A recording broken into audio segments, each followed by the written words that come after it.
Hi, my name is Rose, and I'm 25 years old. I live with my dad and my older sister, Amanda, who's 29. Amanda has always been the favorite in our family. She's smart, successful, and knows how to make dad happy. Me? I'm the quiet one who does all the chores, runs errands, and helps out whenever needed. 2 weeks ago, Amanda announced she was planning a big family trip to Hawaii. At first, I was excited, thinking I'd finally get to relax and have fun with them. But Amanda had other ideas. "We've decided," Amanda said with a smug smile, "that you'll stay home while Dad and I go to Hawaii. Someone needs to take care of the house." I stared at her, confused. "Wait, I'm not invited." Amanda rolled her eyes.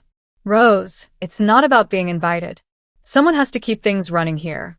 You're good at that. Dad, sitting nearby, nodded. "It's only for a week, Rose. Be reasonable." Be reasonable? I had spent years putting their needs before mine, always stepping aside while Amanda got the spotlight. Now, they expected me to be their housekeeper while they sipped drinks on a beach? "That's not fair," I said, my voice shaking. "I work hard too. I deserve a vacation, just as much as you do." Amanda laughed like I'd said something ridiculous. "Rose, you wouldn't even know what to do on a trip like this. It's expensive, and honestly, you'd feel out of place." Her words hurt, but I didn't want to show it. Instead, I went to my room, feeling ignored and unimportant. That night, as I lay in bed, I replayed the conversation over and over. They really didn't care about me. But then an idea hit me. I grabbed my phone and texted Ryan, my boyfriend. Ryan was kind, supportive, and, well, a billionaire. His money didn't matter to me, but he had the means to help me escape this situation. "Ryan," I typed, "Amanda and Dad are going to Hawaii without me.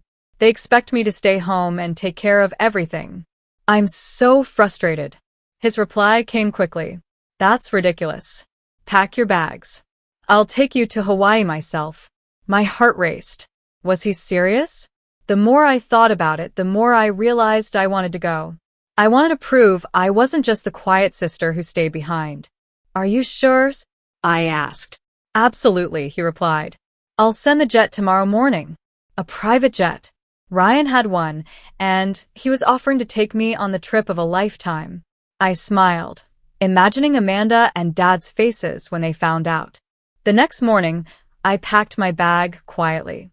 Amanda and Dad were busy planning their own trip, too caught up to notice what I was doing. At breakfast, Amanda smirked at me. "Make sure the house is spotless while we're gone, Rose. Don't forget to water my plants." I didn't respond, biting my tongue. If only she knew what I was planning. By 10 a.m., I got a text from Ryan. "Plane's ready. I'll pick you up in 30 minutes." I grabbed my bag and headed for the door. Dad saw me as I was leaving. "Where are you going?" he asked, frowning. "I'm going on a trip too," I said calmly. He laughed like it was a joke. "Don't be silly, Rose. You're staying here. Amanda and I leave in a few hours." I stood my ground. "I'm not staying. I've made my own plans." Before he could say another word, I walked out the door. Ryan was waiting for me in his car, looking as confident as ever. "You ready?" he asked with a smile, taking my bag. "More than ready," I said, glancing back at the house. Dad was at the window, staring at us in shock. For once, I didn't care what he thought. The drive to the airport was quick. When I stepped onto Ryan's private jet, I couldn't believe my eyes. Everything was luxurious, from the seats to the service. As we took off, I felt a sense of freedom I'd never known. This isn't just about the trip, I thought. It's about showing them I won't be pushed aside anymore. Ryan smiled at me. "You deserve this, Rose. Don't let anyone tell you otherwise." I smiled, feeling a warmth in my chest that I hadn't felt in a long time. Thank you, Ryan. "I don't know what I'd do without you." "You don't have to thank me," he said, leaning closer with a reassuring smile. "This is just the beginning." When we landed in Hawaii, I was in awe of the scenery. The crystal-clear waters, the golden sand, and the lush green mountains looked like something out of a dream. Ryan had booked us a private villa overlooking the beach, complete with its own pool and a personal chef. As we settled in, Ryan handed me a pair of sunglasses and grinned. Want to explore the resort? Absolutely, I said, eager to see more. We hadn't walked far when I spotted a familiar figure by the pool. It was Amanda, lounging on a chair with a cocktail in her hand, chatting loudly with some strangers. My heart raced. I hadn't planned on running into her so soon, but part of me was eager to see her reaction. When Amanda finally noticed me, her jaw dropped. Her eyes darted to Ryan, then back to me, as if she couldn't believe what she was seeing. Rose? What are you doing here? She stammered, standing up so quickly she spilled her drink. I smiled, keeping my voice calm. Oh, didn't I mention? I decided to take a trip to Hawaii too. Her face turned red, a mix of embarrassment and anger. But how? You can't afford this. Ryan stepped forward, his presence commanding attention. She didn't have to. I took care of everything. Amanda stared at him, realization dawning on her face. Wait, you're Ryan Carter? The Ryan Carter. That's me, Ryan said with a polite smile. Rose and I have been seeing each other for a while. I couldn't hide my grin as I watched Amanda struggle to process what was happening. For the first time in my life, I had the upper hand, and it felt incredible. Amanda stood frozen, her expression shifting from shock to poorly disguised envy. I could almost see the gears turning in her head as she tried to figure out how to spin the situation in her favor. Well, this is unexpected, Amanda said, forcing a smile. I didn't know you had such connections, Rose. I raised an eyebrow, refusing to take the bait. There's a lot you don't know about me, Amanda. Ryan, ever the gentleman, stepped in. If you'll excuse us, we were just about to grab lunch. It was nice seeing you, Amanda. Amanda's eyes narrowed slightly, but she plastered on another fake smile. Of course. Enjoy your meal. As we walked away, I could feel her glare burning into my back. Part of me wanted to revel in her discomfort, but I knew Amanda well enough to know she wouldn't let this go so easily. Later that evening, Ryan and I attended a private dinner at the resort's exclusive rooftop restaurant. The view of the sunset over the ocean was breathtaking, and for the first time in years, I felt truly happy. But as always, Amanda had to make an appearance. She walked in with Dad, who looked equally stunned to see me. Amanda, however, had clearly spent the afternoon rehearsing her lines. Rose, she said sweetly, approaching our table. Dad and I were just talking about how nice it is that you're here. We should do something together, like old times.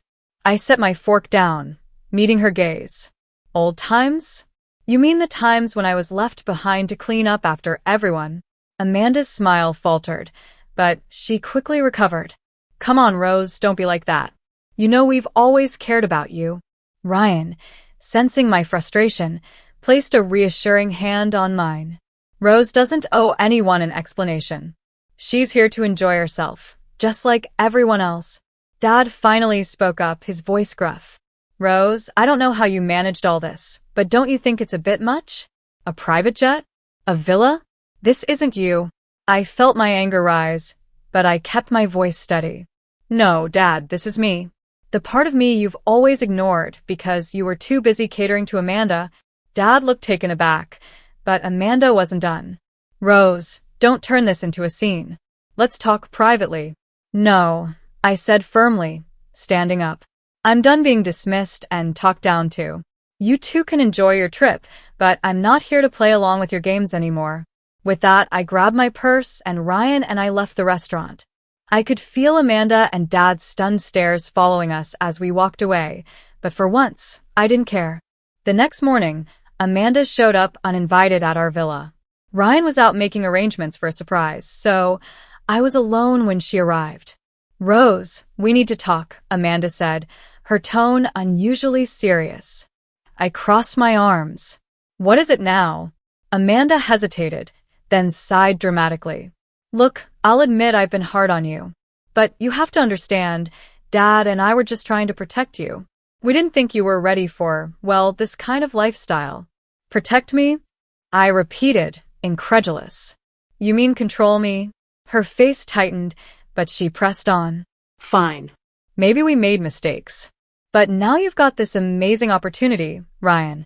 He's wealthy, successful. You could really build something with him. I narrowed my eyes, sensing where this was going. What are you trying to say, Amanda? She shifted uncomfortably before blurting out, just don't mess it up. You don't have the experience to handle someone like him. If you're not careful, you'll end up alone. I laughed, unable to stop myself. Thanks for the advice, Amanda, but I think I'll manage just fine. Now, if you'll excuse me, I have better things to do than listen to your fake concern. I shut the door in her face, leaving her standing there, fuming. It felt good to finally stand up for myself. That evening, Ryan took me on a sunset yacht cruise. As the golden light reflected off the waves, he turned to me with a soft smile. Rose, he said, taking my hands in his. You've been through so much, and yet you've stayed kind, strong, and genuine. I can't imagine my life without you. Before I could respond, he reached into his pocket and pulled out a small velvet box. Opening it, he revealed a stunning diamond ring. Will you marry me? He asked. Tears filled my eyes as I nodded. Yes, Ryan. 1,000 times yes. As he slipped the ring onto my finger, a wave of emotions washed over me. Happiness, gratitude, and most of all, a newfound sense of worth. For the first time, I wasn't just someone's shadow. I was Rose, and I was ready to take on the world. News of my engagement spread quickly, thanks to Ryan's status. It didn't take long for Amanda to find out, and predictably, she wasn't happy about it. I expected her to sulk or make snide comments, but Amanda had something else up her sleeve. 2 days after the proposal, Amanda invited Ryan and me to a family dinner at a fancy restaurant in Honolulu. My first instinct was to decline, but Ryan encouraged me to go. Maybe it's her way of making peace, he said. I wasn't so sure, but I agreed. When we arrived, Amanda greeted us with an exaggerated smile. Rose, Ryan, I'm so glad you could make it. Tonight is about family. The words felt forced, but I played along. Thanks for inviting us, I said, trying to keep the peace. Dinner started uneventfully, but it didn't take long for Amanda to steer the conversation in a predictable direction. So, Ryan, she said, swirling her wine glass, what's it like managing such a massive fortune? I imagine it takes a lot of trust. Ryan, ever the gentleman, answered politely. It does. But trust isn't something I give lightly. Amanda's eyes flicked to me, a sly smile playing on her lips. And Rose, how do you feel about all this? It must be overwhelming, stepping into such a glamorous life. I met her gaze, refusing to take the bait. I'm happy, Amanda. Ryan and I make a great team. Amanda leaned back, clearly annoyed that I wasn't rising to her provocation. But she wasn't done. As dessert was served, Amanda suddenly leaned forward, her tone turning serious. Rose, there's something I need to say. I've been hesitant, but I think Ryan deserves to know. My heart sank. What are you talking about? She took a dramatic sip of her wine before continuing. Rose hasn't always been honest. Back home, she borrowed money from me and never paid it back. Thousands of dollars, Ryan. I didn't want to bring it up, but I thought you should know. My jaw dropped. This was a complete lie. I had never borrowed money from Amanda. If anything, it was the other way around. Ryan frowned, glancing at me. Rose? I shook my head, my voice firm. That's not true. Amanda, you're lying? Amanda feigned surprise. Oh, come on, Rose. Don't pretend you've forgotten. I kept quiet because I didn't want to embarrass you, but I can't stay silent anymore. I looked at Ryan, my heart pounding. Ryan, she's making this up. She's just trying to create problems between us. Ryan reached for my hand, his expression calm. I believe you, Rose. Amanda, this isn't the time or place for false accusations. Amanda's face flushed with anger, but before she could respond, Dad chimed in. Amanda, enough. This is ridiculous. It was the first time I'd ever heard him defend me, and it took me by surprise. Amanda, however, was visibly furious. She stood abruptly, knocking her chair over. You'll regret this, she hissed before storming out of the restaurant. The next morning, Ryan received a call from his legal team. Apparently, someone had tried to leak false rumors about him to the press, claiming he was involved in shady business deals. The source? Amanda. Ryan handled the situation swiftly, and within hours, Amanda's scheme was exposed. When confronted, she doubled down, claiming she was only trying to protect me. "I thought he was using you," she shouted when I confronted her. "I wanted to make sure he was trustworthy. By lying and trying to ruin his reputation?" I shot back. "You don't care about me, Amanda. You've never cared about anyone but yourself." Amanda didn't respond, and for the first time, I saw something like regret in her eyes. But it was too late. Ryan made it clear that we were cutting ties with her for good. The rest of the trip was blissful. Ryan and I enjoyed every moment together, free from the drama Amanda had tried to create. When we returned home, I made a decision. I wasn't going to let my family hold me back anymore. Amanda's schemes and Dad's favoritism had no place in my future. Ryan and I began planning our wedding, and I focused on building a life filled with love and respect. For the first time, I felt like I was truly living for myself, not for the approval of others. As for Amanda, she eventually reached out, apologizing for her actions. But I knew better than to let her back into my life. Some people only change when they have no other choice, and I wasn't going to wait around for that. I had finally found my voice, and I wasn't about to lose it again.